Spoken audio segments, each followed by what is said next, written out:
Welcome to SAC news. మా ఛానల్ని like చేయండి, షేర్ చేయండి, సబ్స్క్రైబ్ చేయండి.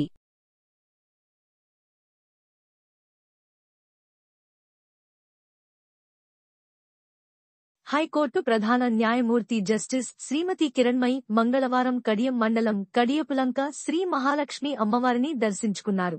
కుటుంబ సమేతంగా ఆలయానికి విచేసిన ఆమెకు సర్పంచ్ పాటంశెట్టి రాంజీ, ఆలయ కమిటీ సభ్యులు రావిపాటి రామకృష్ణ, వెంకటేశ్వరరావు ఘనంగా స్వాగతం పలికారు.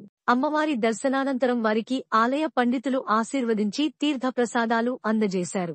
కడియపులంకలో చింతకింది మహాలక్ష్మిగా ప్రాచుర్యం పొందిన మహిమాన్విత అమ్మవారు. ఈ అమ్మవారు గతంలో కళ్లు తెరిచి భక్తులకు నేత్రదర్శన భాగ్యాన్ని ప్రసాదించి వార్తలకెక్కిన విషయం అందరికీ విదితమే. ఈ నేపథ్యంలో అమ్మవారిని హైకోర్టు ప్రధాన న్యాయమూర్తి శ్రీమతి కిరణ్మయి దర్శనం చేసుకున్నారు. ఈ కార్యక్రమంలో మండల పరిషత్ ఉపాధ్యక్షులు పంతం గణపతి, జనసేన వీర మహిళ బోడపాటి రాజేశ్వరి, మల్లు బాబీ, ఆలయ కమిటీ సభ్యులు ప్రగడరెడ్డి రాంబాబు, పల్ల ప్రసాద్, పంతం శ్రీనివాస్, మద్దెనాల ఏడుకొండలు, గ్రామ పెద్దలు తదితరులు ఉన్నారు.